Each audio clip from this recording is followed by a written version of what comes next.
In 2011, Syria was a vibrant, modern country of 22 million people with a highly educated population. 10 years later, in 2021, 55% of Syrians are internally displaced or live as refugees in a neighboring or more distant country. There is no military solution to the Syrian Civil War. Before the war, Syrians were unhappy with high unemployment, government corruption, and a lack of basic freedoms. In March 2011, a group of teenage boys were severely punished for anti-government graffiti. Subsequent protests demanded that Syrian President Bashar al-Assad step down. These protests, largely peaceful, were crushed. As opposition grew, the crackdown intensified, and as a result, hundreds of armed groups emerged, fighting against the government. Eventually, foreign powers became involved, each bringing their own political, economic, and strategic motivations to the conflict. Foreign intervention is exacerbating the problem, as these governments are providing weapons, troops, and money to a variety of factions. While the Islamic State caused many problems, it is largely defeated but still remains a threat. The conflict is still a complicated mess.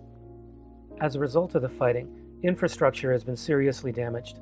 Roads, bridges, communications, and electrical networks have been seriously damaged. Half of all the hospitals in Syria have been destroyed or are not function. Millions more buildings have been destroyed, including schools and cultural centers. Millions of hectares of farmland have been wrecked.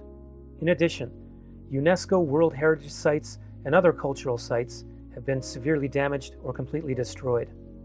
The human toll of the conflict is shameful. 55% of Syrians are internally displaced or live in refugee camps.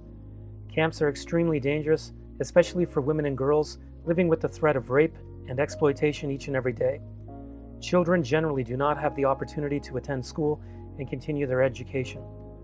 13 million Syrians are in need of humanitarian aid every day, with 12 million struggling to find food every day. The refugee crisis has caused massive security and economic problems, particularly for Turkey, Lebanon, Germany, Jordan, Iraq, and Egypt. 500,000 Syrians are dead or missing as a direct cause of the conflict. While some governments have held private talks to discuss solutions, there has been no unified approach from the international community, and the UN Security Council has yet to take meaningful action in Syria.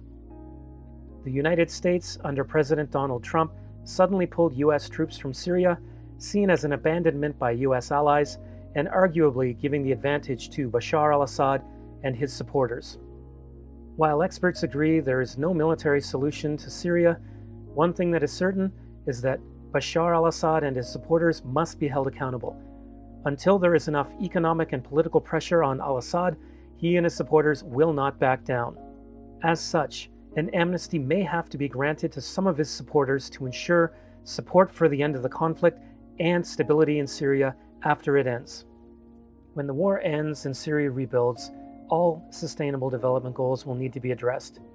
As the conflict largely stemmed from inequality and a lack of justice, SDG 16, peace, justice, and strong institutions should be an initial focus area, while also tending to poverty reduction, hunger, and health, SDGs 1, 2, and 3. With a just and healthy nation, infrastructure, education, equality, and sustainability can take on a greater role.